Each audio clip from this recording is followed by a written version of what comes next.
তোমরা সবাই ফকির। কে বলছেন? আল্লাহ। আনা গনিমুন ওয়া আনতুমুল ফুকারা, আমি আল্লাহ হচ্ছি ধনী, ধনভাণ্ডারের সব আমার কাছে, আর তোমরা সবাই ফকির। দুনিয়াতে যার যা কিছু দেখি, যার যা কিছু আছে, এই পর্যন্ত শুনছেন আমার অভাব নাই। 1000 কোটি টাকার মালিক, আরও লাগবে। 1000 কোটি টাকার মালিক, আরও লাগবে। 1000 বাড়ির মালিক, আরও লাগবে। আরও চাই, আরও চাই, আরও চাই, চাইতে চাইতে চাইতে শেষ অবধি যেদিন মৌতের বিছনায় শুয়ে যাবে, সেদিনে বলবে আরও লাগবে। মৃত্যুর পরে আর প্রয়োজন হয় না। আল্লাহ রাব্বুল আলামিন গানিম, তিনি হচ্ছেন ধনী। নবীজির সাহাবীরা গরিব থাকার পরও, নবীজির সাহাবীরা সকালের খাবার জোগাড় করতে পারলে বিকালের খাবার জোগাড় করতে পারত না। এরা কোনোদিন বলে নাই আমরা গরিব, এরা কোনোদিন বলে নাই আমরা ধনী। যারা ঈমানের বলে বলিয়ান তারাই সবচেয়ে বড় ধনী। যারা ঈমানের পাওয়ারে বলিয়ান, যারা ঈমানের শক্তিতে বলিয়ান, তারাই হচ্ছে ধনী। যাদের ঈমান নাই, ঈমান যারা বুঝে না, 1000 কোটি টাকার মালিক থাকলেও তারা গরিব।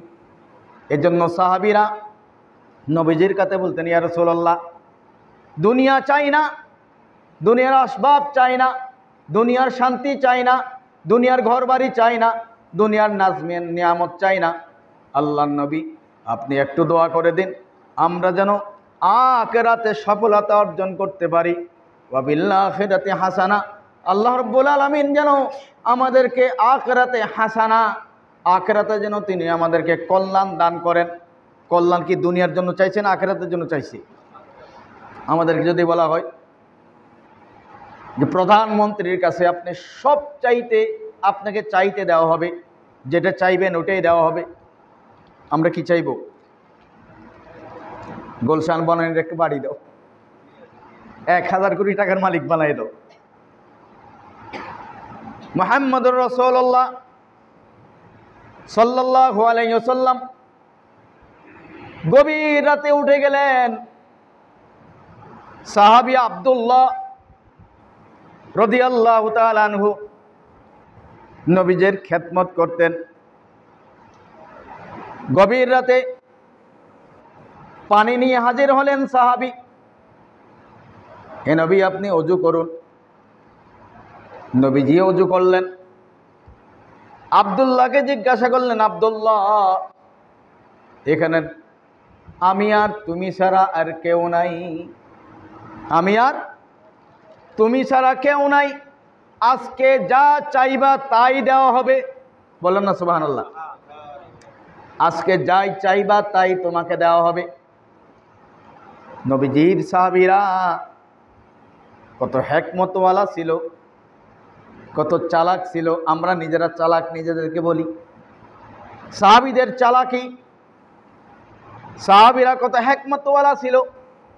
মুহাম্মদুর রাসূলুল্লাহ সাল্লাল্লাহু আলাইহি ওয়াসাল্লামকে বলে দিলেন, ইয়া রাসূলুল্লাহ, দুনিয়ার কিছু চাই না, দুনিয়ার কিছু চাই না, দুনিয়ার কিছু চাই না। নবী গো, যদি জান্নাতে যদি জান্নাতে যদি জান্নাতে আপনি আমাকে একসাথে রাখতেন। সুবহানাল্লাহ বলবেন না? জান্নাতে যদি আপনার সাথে থাকতে পারতাম, জান্নাতে আমি আপনার সাথে থাকতে চাই। নবীজি আবার বললেন, এটা ছাড়া অন্য কি চাও? ইয়া রাসূলুল্লাহ, জান্নাতে আপনার সাথে থাকতে চাই। আবার জিজ্ঞাসা করলেন, ও মুহাম্মদ সাল্লাল্লাহু আলাইহি ওয়াসাল্লামের সাহাবী, শোনো, চিন্তা ভাবনা করে আবার বলো, তুমি কি চাও? নবী গো, আপনার সাথে জান্নাতে থাকতে চাই, আপনার সাথে জান্নাতে থাকতে চাই। নবীজি বলে দিলেন, লিল্লাহি ওয়া রাসূলিহি, লিল্লাহি ওয়া রাসূলিহি, লিল্লাহি ওয়া রাসূলিহি। তুমি যদি আল্লাহ এবং তার নবী মুহাম্মদ সাল্লাল্লাহু আলাইহি ওয়াসাল্লামকে সন্তুষ্ট করতে পারো, তাহলে মুহাম্মদ সাল্লাল্লাহু আলাইহি ওয়াসাল্লামের সাথে তুমি জান্নাতে থাকতে পারবে। যাও, আমি ওয়াদা দিলাম। আল্লাহ এবং তার রাসূলের আনুগত্যের মাধ্যমে যদি জীবন পরিচালনা করতে পারো, তাহলে আমার সাথে তোমাকে জান্নাতে থাকবার ব্যবস্থা করে দেওয়া হবে। আমি আল্লাহর কাছে চাইব। নবীজি এই কথা বলেন নাই, ঠিক আছে তুমি আমার সাথে জান্নাতে থাকো, তোমাকে জান্নাতে আমার সাথে থাকতে দেওয়া হবে। নবীজি এই কথা বলেন নাই। নবীজি বলেছেন, লিল্লাহি ওয়া রাসূলিহি, লিল্লাহি ওয়া রাসূলিহি। আল্লাহ এবং তার রাসূলের আনুগত্যের মাধ্যমে জান্নাতে তোমাকে থাকতে দেওয়া হবে। আমার সাথে জান্নাতে থাকো, এই কথা বললেন। তার মানে কি, মৌত পর্যন্ত ঈমান আনার পরও অসংখ্য মানুষ জাহান্নামে যাবে। কেন? ঈমান আনার পরে ঈমানের কাজ কি, দায়িত্ব কি, ওটা সে পালন করে নাই। এজন্য সে কোথায় যাবে? জাহান্নামে। এজন্য নবীজি বলেছেন, আল্লাহ এবং তার রাসূলকে সন্তুষ্ট করো, আল্লাহ এবং তার রাসূলের ইত্তেবা করো। ইত্তেবায়ে মুহাম্মদ, ইত্তেবায়ে মুহাম্মদ, মুহাম্মদ সাল্লাল্লাহু আলাইহি ওয়াসাল্লামের ইত্তেবা করো। ইয়া আইয়ুহাল্লাযীনা আমানু আতিউল্লাহ ওয়া আতিউর রাসূল। তোমরা আল্লাহ এবং তার রাসূলের আনুগত্য করো। আল্লাহ তার রাসূলের আনুগত্যের মাধ্যমে তোমাদেরকে জান্নাত দেওয়া হবে। জান্নাতে যেতে হলে আল্লাহ তার রাসূলের আনুগত্য করতেই হবে, করাই লাগবে। তাহলে কোথায় যাবে? জান্নাতে যাওয়া যাবে। এখন আমাদের অবস্থা হচ্ছে, আমরা দুনিয়াও হারালাম, আখিরাতও হারালাম। দুনিয়া হারানোর কারণ কি? দুনিয়া হারানোর কারণ হলো যে ভুল সিদ্ধান্তর কারণে, হারাম উপায়ে উপার্জন করার কারণে, হারাম জায়গায় যাওয়ার কারণে, হারাম বস্তু গ্রহণ করার কারণে দুনিয়া হারিয়েছি। যে ব্যক্তি দুনিয়া হারালো সে আখিরাত হারাবে। যে ব্যক্তি দুনিয়া হারাবে সে কি হবে? আখিরাত হারাবে। আল্লাহ রাব্বুল আলামিন নবীদেরকে দোয়া শিখিয়ে দিলেন, এ নবীরা তোমরা আমার কাছে বলো, রব্বানা, হে আমার রব, হে আমার প্রভু, হে আমার মালিক, আতিনা ফিদ দুনিয়া হাসানা ওয়া ফিল আখিরাতি হাসানা ওয়া কিনা আযাবান নার।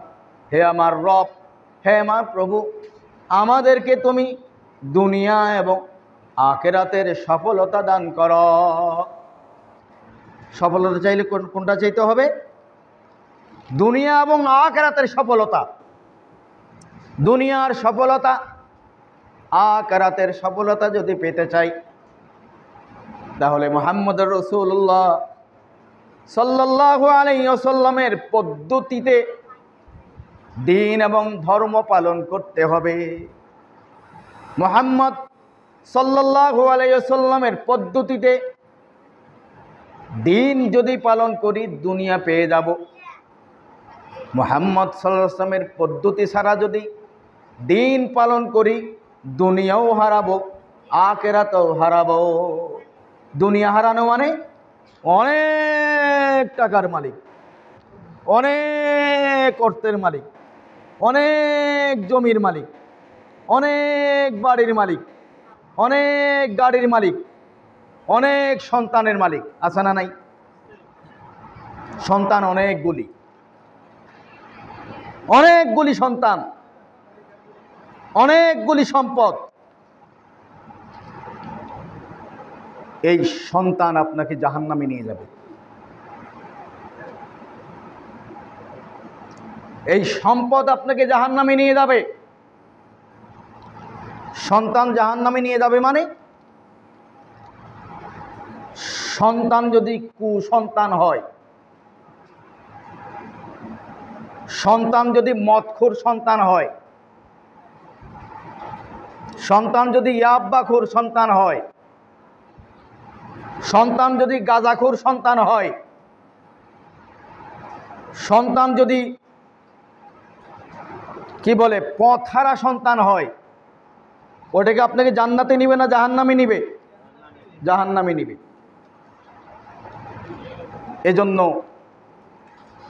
সন্তানের ব্যাপারে আল্লাহ সুবহানাহু ওয়া তাআলার কাছে আমাদের প্রতিদিন বলতে হবে। আজকে একদিন বললেন এটা হবে না, প্রতিদিন বলতে হবে। কি বলবেন? বলেছেন কোনোদিন? কোনোদিন বলেন নাই। আল্লাহর কাছে প্রতিদিন বলা লাগবে।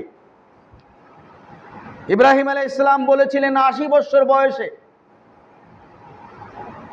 জাতিকে শিক্ষা দিলেন, মুসলিম জাতির পিতা শিক্ষা দিয়ে গেলেন, ও মানুষ তোমরা বলো রব্বি হাবলি মিনাস সালিহিন ফাবাশশারনাহু বিগুলামিন হালিম। তোমরা সকলেই বলতে থাকো, বলো, বলুন না রব্বি, বলেন রব্বি হাবলি মিনাস সালিহিন ফাবাশশারনাহু বিগুলামিন হালিম। হে আমার রব, হে আমার প্রভু, আমাকে তুমি সৎ সন্তান দান করো,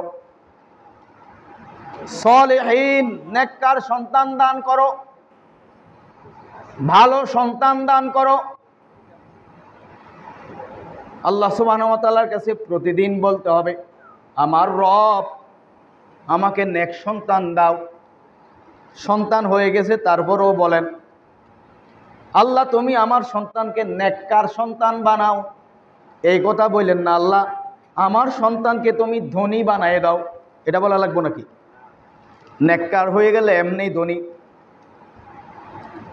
নেককার হয়ে গেলে এমনি টাকাওয়ালা হয়ে যাবে।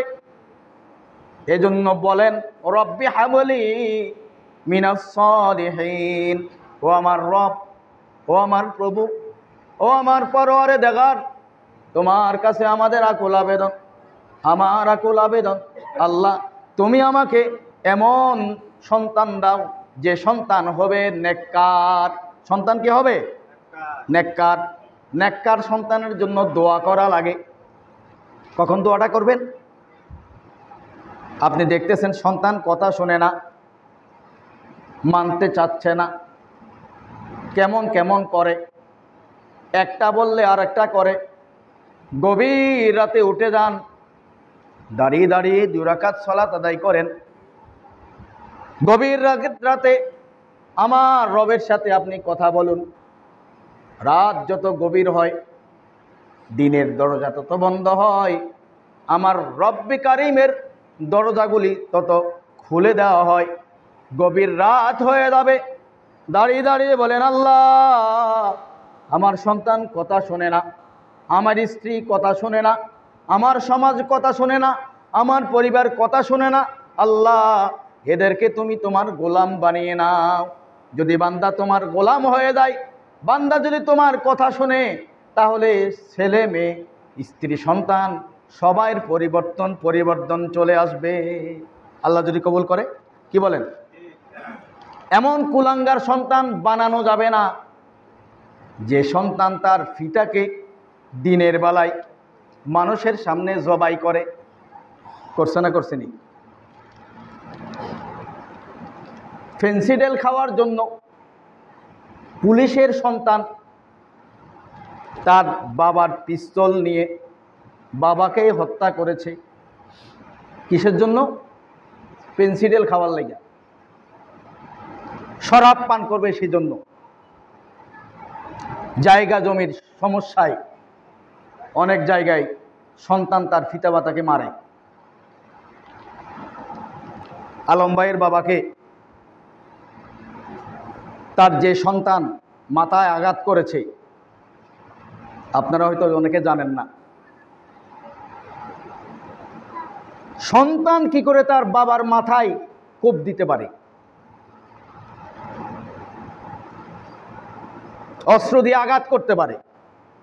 এটা কি সন্তান নাকি সন্ত্রাসী? বলেন তো, এটা কি সন্তান না সন্ত্রাসী? এই সন্ত্রাসী হওয়ার কারণ কি? কে কেন হয়েছে? সন্তান কেন সন্ত্রাসী হবে? সন্তানকে আপনি সুশিক্ষা দেননি, সন্তানকে আপনি শিক্ষা দিতে জানেননি। সন্তান কিভাবে তার বাবার সামনে দাঁড়িয়ে চোখ রাঙিয়ে কথা বলে? আল্লাহ বলেছেন ওয়াবিল ওয়ালিদাইনি ইহসানা।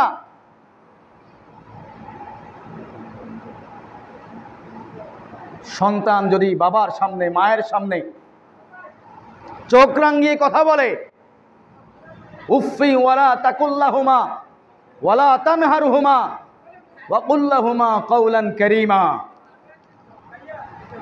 যদি তোমার ছেলে তোমার মেয়ে, তোমার ছেলের কারণে তোমার মেয়ের কারণে সন্তান যদি শুধু বলে উহ উহ শব্দ যদি বলে, শুধু কি বলে? শুধু উহ শব্দ বলে, আহ শব্দ বলে, কষ্ট পায়, তোমার জীবনের সমস্ত আমলকে রব্বুল আলামিন বরবাদ করে দিবেন। পিতামাতার কারণে সন্তান জান্নাতি হবে, পিতামাতার কারণে সন্তান জাহান্নামী হবে। জান্নাতি হওয়ার জন্য পিতামাতা কর্তব্য এবং দায়িত্ব আছে, এবং জাহান্নামী হওয়ার জন্য পিতামাতার ব্যর্থতা আছে। এজন্য আদর্শ সন্তানে, আদর্শ পরিবার গঠনে আমাদেরকে আরো দায়িত্বশীল হতে হবে। এজন্য আল্লাহ সুবহানাহু ওয়া তাআলার হুকুম যদি আমরা মানি,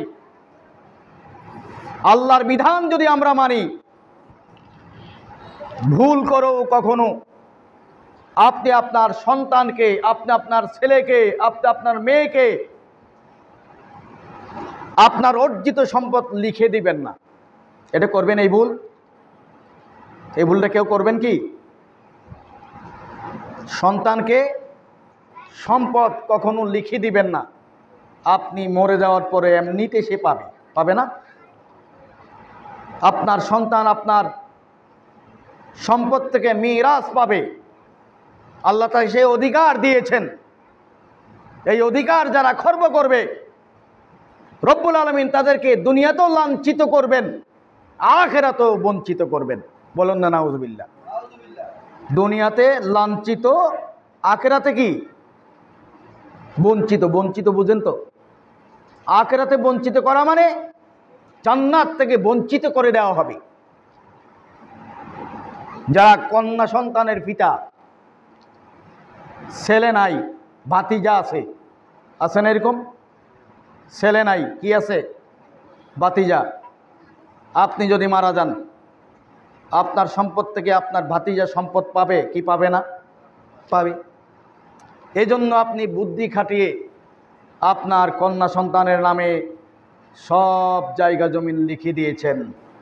এইদিকে আপনি আপনার কন্যা সন্তানের নামে সম্পদ লিখে দিয়েছেন, পিছনের পৃষ্ঠায় ফেরেশতা লিখে দিয়েছেন ফি জাহান্নামা খালিদিনা ফিহা আবাদান আবাদা। বলুন না নাউজুবিল্লাহ। এদিকে আপনি কি লিখলেন? আপনার সন্তানকে সম্পদ লিখে দিলেন, আপনার ভাতিজাদেরকে আপনি বঞ্চিত করেছেন। এই জন্য আল্লাহ সুবহানাহু ওয়া তাআলা কিয়ামতের মাঠে আপনাকে উপহার দিবেন জাহান্নাম। কারণ আল্লাহর আইনের উপর আপনি হাত দিয়েছেন, আল্লাহর বিধানের উপর আপনি হাত দিয়েছেন। এই হাত দেওয়ার অপরাধে আপনাকে সেদিন জাহান্নামে দেওয়া হবে। এজন্য যুবক ভাইদেরকে বলবো, সতর্কতা অবলম্বন করুন। পিতাদেরকে বলবো, সতর্কতা অবলম্বন করুন। আপনার 3 সন্তান 2 কন্যা, সন্তানদেরকে বেশি ভালোবাসেন।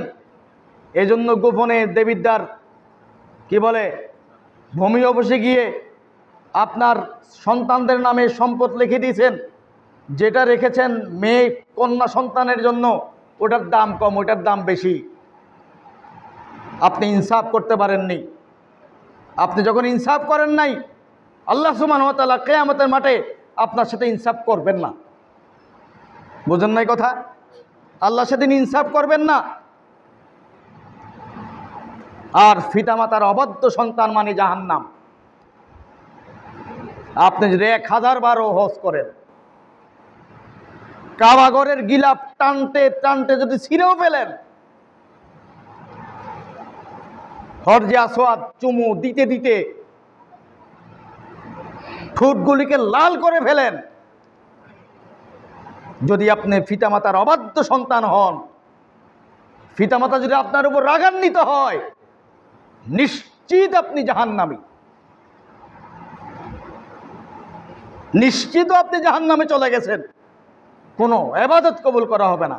এজন্য বলবো, যারা বিবাহ করেছেন, বউয়ের কথাই, যারা বিবাহ করেছেন, আপনার প্রিয়তমা স্ত্রীর কথায় পিতামাতাকে আলাদা করে দিয়েছেন, সুখের জীবন গঠন করতে চান,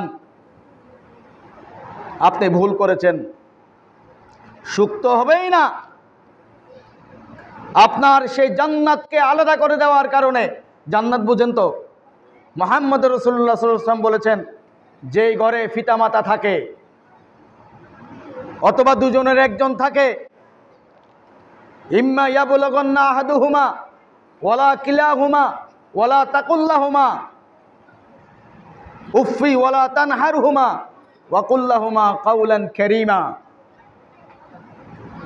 তোমাদের পিতামাতার দুজনের একজনও যদি থাকে, অত মা আছে বাবা চলে গেছেন, অত মা আছে বাবা চলে গেছেন, বাবা আছে মা চলে গেছেন, দুজনের একজন যদি থাকে, তাদের সাথে ইহসান করো, তাদেরকে ভালোবাসো, সুন্দর আচরণ করো। এরাই তোমার জান্নাত, এরাই তোমার জাহান্নাম। সুতরাং পিতামাতার সাথে অভদ্র অকথ্য আচরণ, সালাত, সিয়াম, হজ, যাকাত, ইবাদত, বন্দেগী, দান খয়রাত, যা কিছু আছে, দুনিয়ার যত ইবাদত আছে, সব ইবাদত আপনার মধ্যে আছে, কিন্তু পিতামাতার সাথে আপনি ভালো ব্যবহার করেন না, নিশ্চিত আপনি জাহান্নামী। এই কথা বলো না, নিশ্চিত আপনি জাহান্নামী যদি তাদের কাছে আপনি ক্ষমা না চান। আপনার মা যদি বেশ্যাও হয়, আপনার মা যদি অসভ্যও হয়, আপনার মা যদি অন্যায়ও করে, সে আপনার মা। বুঝানোর চেষ্টা করুন, ভালোবাসা দিয়ে ডাক দিন, যেটা চাই সেটাই দিন। পিতামাতা আপনার সাথে অসভ্য আচরণ করেছে, আপনার সাথে জুলুম করেছে, সেজন্য কিয়ামতের মাঠে আল্লাহর সামনে তাকে বিচারের কাঠগড়ে সেদিন আল্লাহ তাকে ধরবেন। কেন তুমি তোমার সন্তানের সাথে অভদ্র আচরণ করেছ? সেজন্য কিয়ামতের মাঠে তাকে জবাব দিতে হবে। কিন্তু এই বলে আপনি আপনার মায়ের সাথে, আপনার পিতার সাথে অভদ্র আচরণ করতে পারেন না। প্রয়োজনে আলাদা হয়ে যাবেন, আপনার বিবির সাথে, আপনার মায়ের সাথে বনিবনা হচ্ছে না, আলাদা হয়ে যাবেন, কিন্তু তারপরেও তার সাথে খারাপ আচরণ করা যাবে না।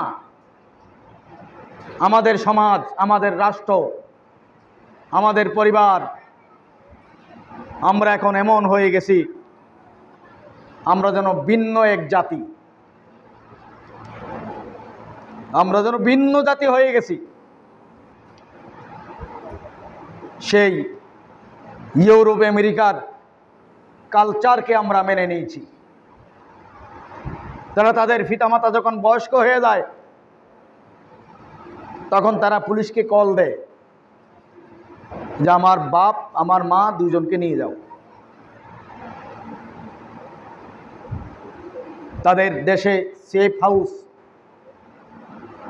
পিতামাতার জন্য, বৃদ্ধ বৃদ্ধার জন্য সেফ হাউস আছে, সেখানে তারা তাদেরকে নিয়ে যায়।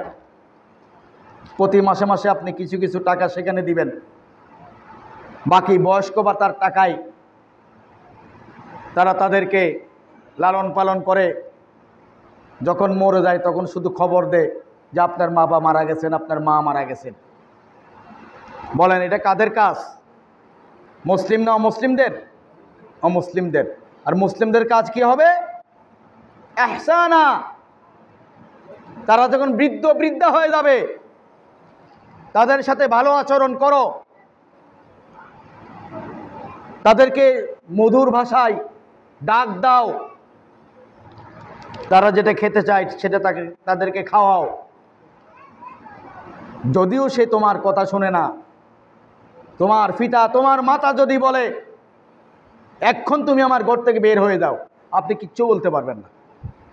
আপনার বাচ্চা, আপনার স্ত্রী, আপনার সন্তান সব নিয়ে আপনাকে বের হয়ে যেতে হবে। এটাই হচ্ছে আনুগত্য। এটা কি আনুগত্য? এটা হচ্ছে আল্লাহর হুকুম। এইভাবেই আপনাকে পালন করতে হবে। আর ইসলামের বিধান। বলেন কোন পিতামাতা যদি সন্তানের উপর রাগ হয়ে বলে যে তোকে ঘর থেকে বের করে দিলাম, তুইও যা, তোর বউ যা, তোর সন্তানও যা, কোন সন্তান এগুলি মানবে? বলেন মানবে? কেন মানে না? আমরা আদর্শ পরিবার, আদর্শ সমাজ গঠন করতে পারি নাই। সেজন্য বলবো আসুন না, মানবতার মুক্তির দিশারি মুহাম্মদ রাসূলুল্লাহ সাল্লাল্লাহু আলাইহি ওয়াসাল্লাম যে ইসলাম, যেই মতবাদ আমাদের জন্য রেখে গেছেন, সেই ইসলামকে আমরা উপলব্ধি করি। মানবতার মুক্তি যদি পেতে চাই, পারিবারিক জীবন থেকে শুরু করে প্রত্যেকটি ক্ষেত্রে ইসলামী শরিয়ার বিধান মানার চেষ্টা করি, তাহলেই শান্তি আসবে ইনশাআল্লাহ। না হলে আপনি পাবেন না, না হলে আপনি পাবেন না। আমরা যারা গরিব মানুষ, তাদের অনেকের চিন্তা ধারণা, হায় আমি গরিব হয়ে গেলাম, হায় আমার কিছুই নাই, হায় আমার কিছুই হলো না, হায় আমি শেষ হয়ে গেলাম। আর আল্লাহ রাব্বুল আলামিন বলতেছেন যে পৃথিবীর মানুষ শুনে নাও, শুনে রাখো, ওয়ামা মিন দাব্বাতিন ফিল আরদ। আল্লাহ ওয়ামা বলেছেন, আল্লাহ বলছেন ওহে বান্দারা শুনো, ওয়ামা মিন দাব্বাতিন ফিল আরদ ইল্লা আলাল্লাহি রিজকুহা। বলেন না সুবহানাল্লাহ। সমস্ত প্রাণীকে আল্লাহ রাব্বুল আলামিন আহ্বান জানিয়েছেন, ইল্লা আলাল্লাহি রিজকুহা, হে প্রাণী সকল, তোমাদের রিজিকের দায়িত্ব আমি আল্লাহ সুবহানাহু ওয়া তাআলা নিয়েছি। বলুন না আলহামদুলিল্লাহ। আল্লাহ যদি রিজিকের দায়িত্ব নেন, আর যদি আপনি চেষ্টা করে যান, যেদিন রিজিক আসার প্রয়োজন হবে সেদিন আপনি রিজিক পাবেন। বলুন না আলহামদুলিল্লাহ। বেশি দূরের ঘটনা নয়, সে 2007 সালের এক ঐতিহাসিক ইতিহাস আমার জীবনের আমি বলি। বলছি কোনোদিন? বলি নাই, আজকে একটু বলি। 2007 সালের আমার জীবনের ঐতিহাসিক ইতিহাস। ঐতিহাসিক কেন বললাম? তখন এক মসজিদের, ছোট্ট একটা মসজিদের দায়িত্ব নিয়েছিলাম, বেতন মাত্র 800 টাকা। আশ্চর্য লাগে না? 800 টাকা। বিবাহর প্রয়োজন, এখন বিবাহ করতে যাব, যেখানে প্রস্তাব দেয় সেখানে না করছে, না চলবে না। কেন?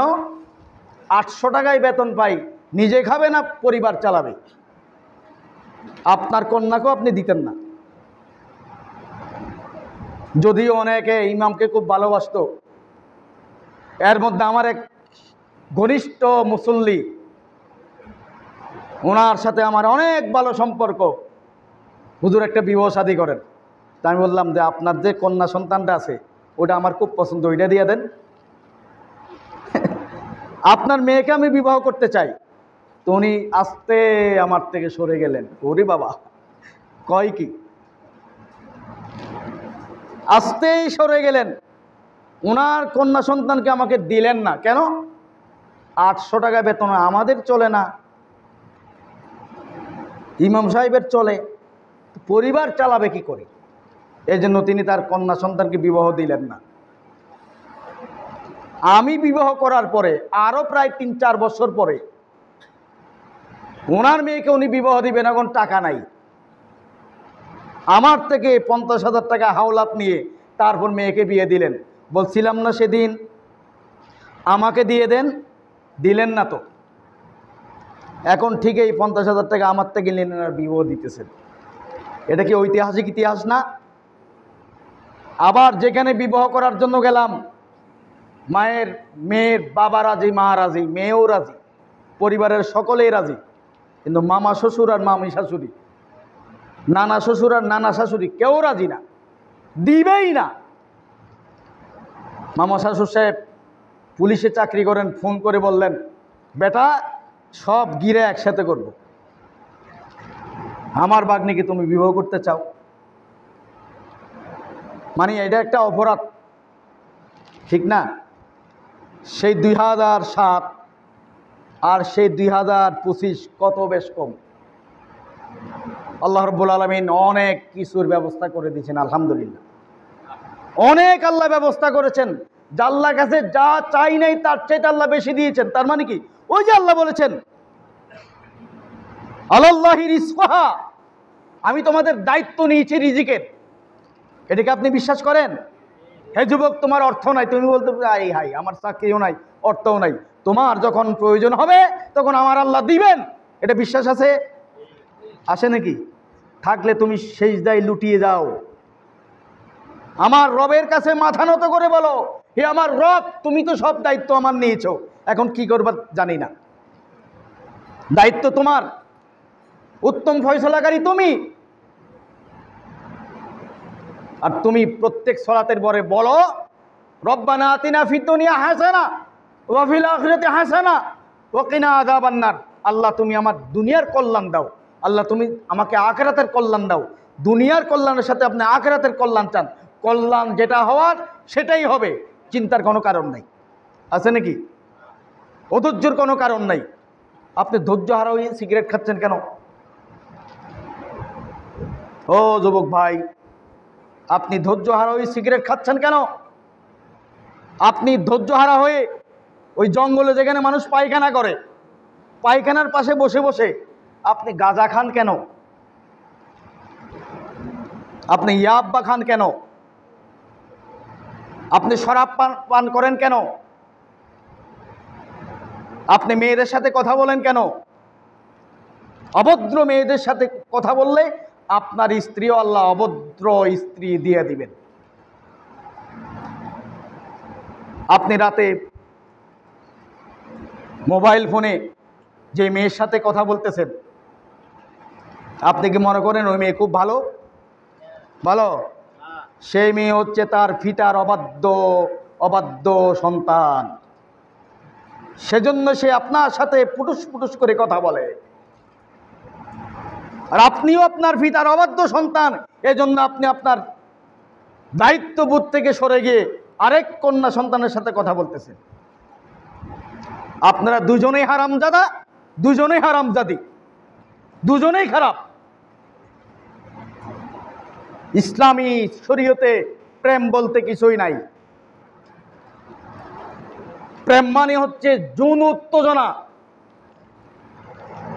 প্রেম মানে হচ্ছে নিজেকে ধ্বংস করে দেওয়া। আপনি আল্লাহর পথে আসুন, নবীর পথে আসুন, হালাল কামাই করার চেষ্টা করুন, মোবাইল ফোনে কথা বন্ধ করুন। মেয়ের গার্জিয়ান, মেয়ের পিতা আপনার পিছনে পিছনে দৌড়াবে, বাবা আমার মেয়েটাকে বিবাহ করো। বুঝেন নাই আমার কথা? আপনি দৌড়াবেন কেন? আপনার পেছনে পেছনে দৌড়াবে, বলবে এই ছেলের কাছে আমি আমার মেয়ে বিবাহ দিব। আর এখন আপনি মেয়ের পিছনে পিছনে দৌড়াচ্ছেন, আর মেয়ের গার্জিয়ান আপনাকে দৌড়াচ্ছে, বেটা দৌড়, আমার মেয়েকে বিবাহ করার খায়েশ মিটিয়ে দেব। এমনও ঘটনা আছে, মেয়েকে এক জায়গায় রেখে ওই ছেলেটাকে বেঁধে মারতে মারতে মারতে মেরেই ফেলেছেন। আপনি ইতিহাস জানেন না? জানেন কি না? এই ধরনের ঘটনা আপনারা দেখছেন কি না? এই জন্য অবৈধ প্রেম থেকে আমাদেরকে, অবৈধ প্রেম ভালোবাসা থেকে আমাদেরকে আলাদা হতে হবে। আল্লাহর পানে, আল্লাহর শানে আপনি ভালোবাসা সৃষ্টি করুন।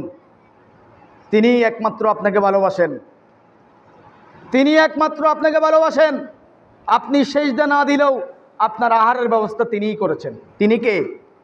আল্লাহ। আপনি ফজরের সময় যখন বলা হয় মুয়াজ্জিন আসসালাতু খায়রুম মিনান নাওম, ঘুম হইতে নামাজ উত্তম, আপনি শুয়েই রইলেন, আপনি ঘুমিয়েই গেলেন। আপনি আল্লাহ সুবহানাহু ওয়া তাআলার অবাধ্য বান্দা হওয়ার পরও আমার আল্লাহ আপনার জন্য একটা মুহূর্তের জন্য খাবার বন্ধ করেন নাই। তিনি আমার রব, তার সাথে আপনি ভালোবাসা স্থাপন করুন। তাহলে আপনি দুনিয়াতেও মুক্তি পাবেন, আপনি আখিরাতেও মুক্তি পাবেন। দুনিয়ার মুক্তি এবং আখিরাতে যদি শান্তি পেতে চাই, সমস্ত হারাম, সমস্ত গর্হিত কাজ থেকে আপনাকে আলাদা হতে হবে। আমার কথা কি রাগ হয়েছেন নাকি? রাগ হওয়ার কোনো বিষয় নাই। আপনি আপনার রবের সাথে সম্পর্ক স্থাপন করুন। আজান হয়ে গেলে মসজিদে চলে আসুন। আপনার যাকে আপনি বিবাহ করতে চাচ্ছেন, অথবা আপনি যেই মহল্লায় আছেন, যাকে আপনার পছন্দ আছে, তার বাবাই তো বলবে যে অমুকের সন্তান কত ভালো, ফজরের যখন আজান হয়ে যায় তখন সে মসজিদে চলে যায়। সে আল্লাহওয়ালা, সে যতই কাজকর্ম করুক, সে কি করে? আজান দিলে মসজিদে চলে যায়। বাংলাদেশের এমন অনেক অফিস আদালত আছে, অনেক সরকারি সচিব চাকরিজীবী আছেন, ভালো চাকরিজীবী, ভালো সচিব, বিভিন্ন মন্ত্রণালয়ে চাকরি করে, আছে না নাই? ঘুষ খায় না, কিন্তু মানুষ তাকে ইজ্জত করে, সম্মান দেয়। ঘুষ খেয়ে যে অর্থ অর্জন করতো মানুষের বদদোয়া নিত, আর মানুষ বলতো ঘুষখোর, আর বলতো যে এর চোখে চশম নাই, আছে না নাই? আমি একদিন বলছিলাম যে আপনাদের এই যে দেবিদ্বার উপজেলার কি বলে, ওই আমার ভোটার আইডি কার্ড নিতে আসলাম, উনি দিবে না, বারবার যোগাযোগ করার পরও দিবে না। শেষ পর্যন্ত কাউসার ভাইয়ের মাধ্যমে আলহামদুলিল্লাহ টাকা ছাড়াই উদ্ধার করতে পেরেছি। বলুন না আলহামদুলিল্লাহ, উদ্ধার করতে পেরেছিলাম। এই লোকটাকে কেউ দেখতে পারে না, অথচ এমনি যদি দিয়ে দিত 100 কিন্তু দিতাম। এরকম যদি 100 মানুষের ডেলি দেয় কত টাকা? 10,000। অথচ সারাদিনই কি 10,000 টাকা সে পায়? পায় নাকি? জুলুম করে কিন্তু 10,000 পায় না। আপনারা অনেকে জানেন আমাদের কাউসার ভাই আলহামদুলিল্লাহ উপজেলার একজন দায়িত্বশীল। আপনার এই মহল্লার, এই এলাকার যারাই পরিচিত আছে ওনার কাছে গেলে আপনারা সহযোগিতা পান না? এটা দোয়া না? এই দোয়ার বরকত। উনি কি গরিব হয়ে গেছেন না ধনী হয়ে যাইতেছে? গরিব হয়েছে না ধনী হইতেছেন? ঘুষ খাওয়া লাগে? আল্লাহ এমনিতে বরকত দিবেন। বরকত আল্লাহর পক্ষ থেকে আসবে, রহমত আল্লাহর পক্ষ থেকে আসবে, সম্মান আল্লাহর পক্ষ থেকে আসবে। সুতরাং আমাদের ভালো মানুষ হতে হবে। ভালো মানুষ হলেই তো আমরা ভালো সরকার পাবো, নাকি? আমরা কি ভালো মানুষ হতে পেরেছি? না, আমরা ভালো মানুষ হতে পারি নাই। এজন্য ভালো সরকার আল্লাহ আমাদেরকে দেয় নাই। রব্বুল আলামিনের কাছে আমরা আবেদন জানাবো, আল্লাহ আমরা যেন সত্যিকার মুসলিম হতে পারি, সত্যিকার মানুষ হতে পারি, সত্যিকার মানুষ হয়ে যেন কবরে যেতে পারি, দুনিয়া এবং আখিরাতের কল্যাণ নিয়ে যেন আমরা কবরে যেতে পারি। আল্লাহ তুমি আমাদের সকলের তৌফিক দান করো। আল্লাহুম্মা আমিন। বারাকাল্লাহু লানা ওয়া লাকুম ফিল কুরআনিল আযীম।